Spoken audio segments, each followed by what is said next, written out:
কেমন আছো সবাই? সকলকে দুপুরের শুভেচ্ছা। আজকে আমি ঝিঙে কষা বাটার রেসিপিটা দেখাচ্ছি। আমি ঝিঙে কষাটা ফার্স্টে কড়াইয়ে 10 মিনিট ফুটিয়ে নিলাম। তারপর এটা আমি জলের মধ্যে ছেঁকে দেবো, একটা ঝুড়ির মধ্যে ছেঁকে দেবো। তারপর এতে একটু ঠান্ডা জল দিয়ে দেবো।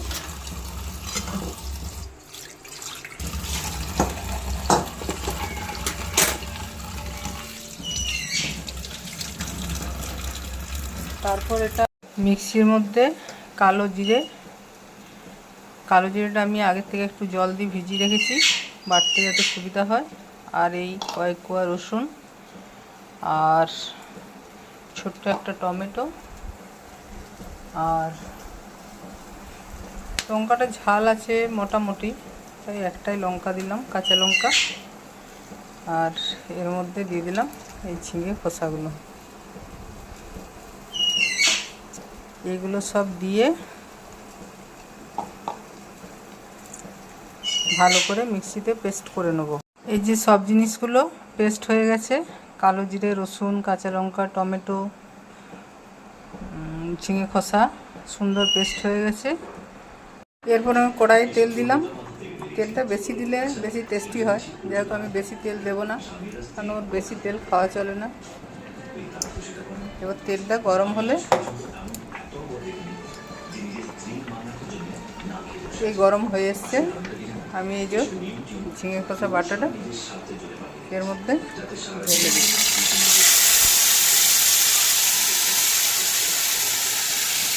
এতে কোনো ফড়ঙের দরকার নেই, কারণ যেহেতু কালো জিরেটা বাটাই আছে এর সাথে।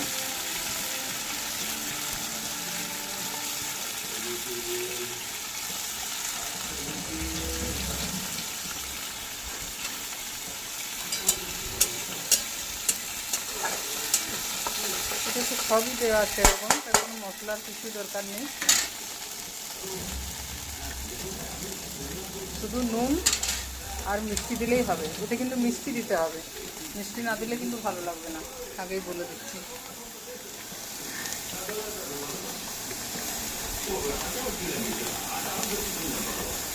নুনটা বেশি দেওয়া যাবে না, কারণ এটা তো শুকিয়ে যাবে, অল্প হয়ে যাবে, তাই নুনটা অল্প করেই নুনটা দিচ্ছি।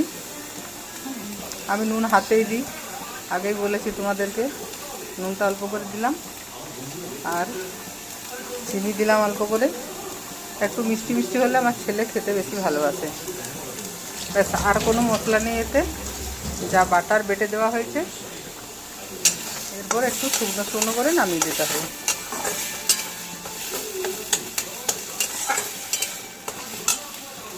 এটা শুকনো শুকনো হয়ে গেছে।